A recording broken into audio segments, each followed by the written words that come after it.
आप सुन रहे हैं श्रीमद् भागवत गीता। जितात्मा पुरुष को ध्यान योग का साधन करने के लिए कहा गया। अब उस ध्यान योग का विस्तार पूर्वक वर्णन करते हुए पहले स्थान और आसन का वर्णन करते हैं। शुद्ध भूमि में जिसके ऊपर कर्मशय, सा, मृगशाला और वस्त्र बिछे है, जो ना बहुत ऊंचा है और ना बहुत नीचा, ऐसे अपने आसन को स्थिर स्थापन करके उस आसन पर बैठकर चित्त और इंद्रियों की क्रियाओं को बस में रखते हुए मन को एकाग्र करके अंतःकरण की शुद्धि के लिए योग का अभ्यास करें। ऊपर के श्लोक में आसन पर बैठकर ध्यान योग का साधन करने के लिए कहा गया। अब उसी का स्पष्टीकरण करने के लिए आसन पर कैसे बैठना चाहिए, साधक का भाव कैसा होना चाहिए, उसे किन किन नियमों का पालन करना चाहिए और किस प्रकार किसका ध्यान करना चाहिए इत्यादि बातें 2 श्लोकों में बतलाई गई है। काया, सिर और गले को समान एवं अचल धारण करके और स्थिर करके अपनी नासिका के अग्रभाग पर दृष्टि जमा कर अन्य दिशाओं को न देखता हुआ ब्रह्मचर्य के व्रत में स्थित, भय रहित और भली-भांति शांत अंतःकरण वाला सावधान योगी मन को रोककर मुझ में चित्त वाला और मेरे परायण होकर स्थित होवे। उपयुक्त प्रकार से किए हुए ध्यान योग के साधन का फल बतलाते हैं। बस में किए हुए मन वाला योगी इस प्रकार आत्मा को निरंतर मुझ परमेश्वर के स्वरूप में लगाता हुआ मुझ में रहने वाली परमानंद की प्रकाष्ठा रूप शांति को प्राप्त होता है। ध्यान योग का प्रकार और फल बतलाया गया। अब ध्यान योग के लिए उपयोगी आहार, विहार, शयन आदि के नियम किस प्रकार के होने चाहिए, यह जानने की आकांक्षा पर भगवान उसे 2 श्लोकों में कहते हैं। हे अर्जुन, यह योग ना तो बहुत खाने वाले का, ना बिल्कुल ना खाने वाले का, ना बहुत शयन करने वाले का और ना सदा जागने वाले का ही सिद्ध होता है।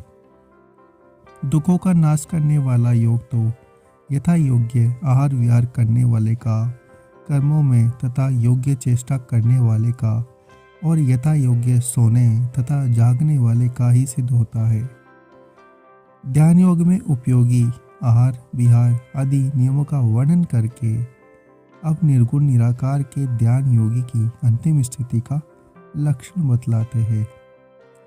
अत्यंत बस में किया हुआ चित्त जिस काल में परमात्मा में ही भली बातें स्थित हो जाता है, उस काल में संपूर्ण भोगों से स्पृहा-रहित पुरुष योग युक्त है, ऐसा कहा जाता है। बस में किया हुआ चित्त ध्यान काल में जब एकमात्र परमात्मा में ही अचल स्थित हो जाता है, उस समय उस चित्त की कैसी अवस्था हो जाती है, यह जानने की आकांक्षा होने पर कहते हैं।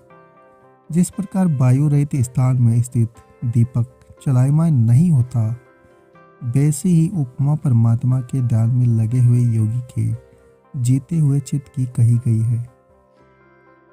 इस प्रकार ध्यान योग की अंतिम स्थिति को प्राप्त हुए पुरुष के और उसके जीते हुए चित्त से लक्षण बतला देने के बाद अब 3 श्लोकों में ध्यान योग द्वारा सच्चिदानंद परमात्मा को प्राप्त पुरुष की स्थिति का वर्णन करते हैं। योग के अभ्यास से निरुद्ध चित्त जिस अवस्था में उपराम हो जाता है, जिस अवस्था में परमात्मा के ध्यान से शुद्ध हुई सूक्ष्म बुद्धि द्वारा परमात्मा को साक्षात करता हुआ सच्चिदानंदन परमात्मा में ही संतुष्ट रहता है, इंद्रियों से अतीत केवल शुद्ध हुई सूक्ष्म बुद्धि द्वारा ग्रहण करने योग्य जो अनंत आनंद है, उसको जिस अवस्था में अनुभव करता है और जिस अवस्था में स्थित यह योगी परमात्मा के स्वरूप से विचलित होता ही नहीं। परमात्मा की प्राप्ति जिस लाभ को प्राप्त होकर उससे अधिक दूसरा कुछ भी लाभ नहीं मानता और परमात्मा प्राप्ति रूप जिस अवस्था में स्थित योगी बड़े भारी दुख से भी चलायमान नहीं होता। अगर आपको हमारा ये प्रयास अच्छा लग रहा है तो चैनल को सब्सक्राइब करें, वीडियो को लाइक और शेयर जरूर करें। आप सुन रहे हैं श्रीमद् भागवत गीता। जितात्मा पुरुष को ध्यान योग का साधन करने के लिए कहा गया। अब उस ध्यान योग का विस्तार पूर्वक वर्णन करते हुए पहले स्थान और आसन का वर्णन करते हैं।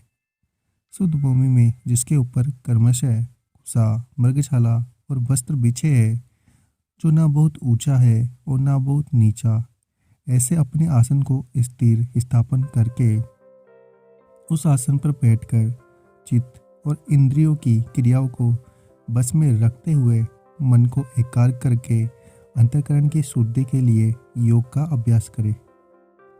ऊपर के श्लोक में आसन पर बैठकर ध्यान योग का साधन करने के लिए कहा गया।